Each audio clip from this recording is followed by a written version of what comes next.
Is it possible to perform surgery on a project you've already completed? Yes, but let me show you how I got there.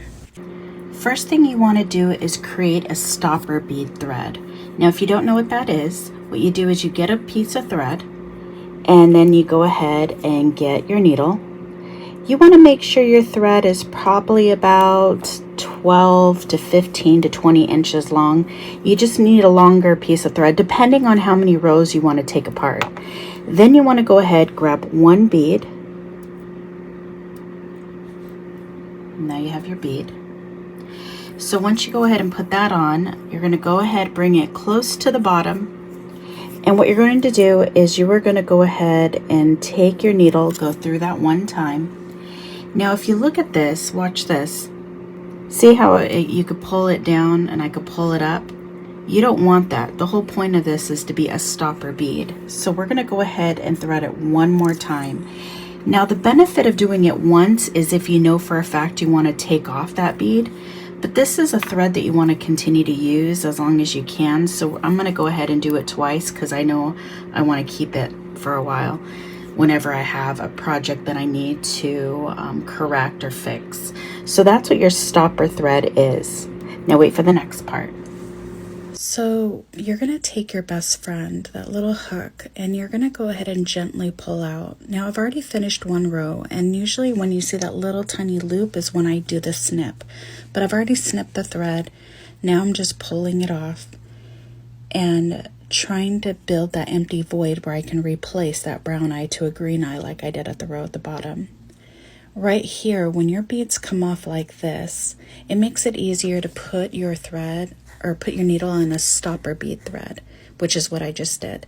And now I'm going to grab all those beads and I'm going to put them all on that stopper bead thread. That way I don't have to individually pick out that exact row again. When I first cut it, sometimes all your beads can go falling down. Now here I am just making sure it's in the correct position. I would hate to put the beads on and then the eyes are on the wrong side. So once you determine it's on the correct side, then you want to go ahead and start to put your beads back on the thread that you're working with.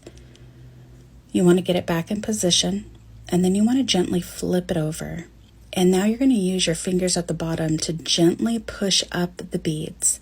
Now all those loose threads you do need to tuck away. That's the most important part that's going to keep it from unraveling.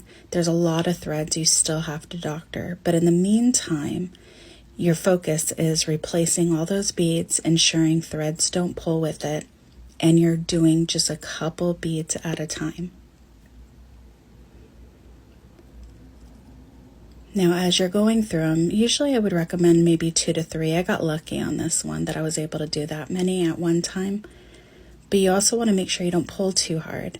Now that it's off the loom, there's more of a chance that you might accidentally miss a thread or pull too hard and ruining your whole project. So you want to be as delicate as you can when you're doctoring your piece like this. Now, once you're all done putting that row on, now is the time to start tucking in all your threads. Using that roundabout method is the most important part because that's going to lock your thread into place. Then you can zigzag the rest of your threads right on through, so you don't have to worry about it ever unraveling. You do want to go up and down a few rows as well, getting a secondary thread to ensure all those rows are locked into place. Yes, you do got to make sure you wax all your threads.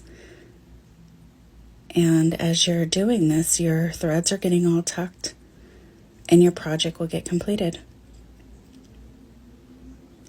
Being as delicate as possible, and there you go. Eyes are all replaced. To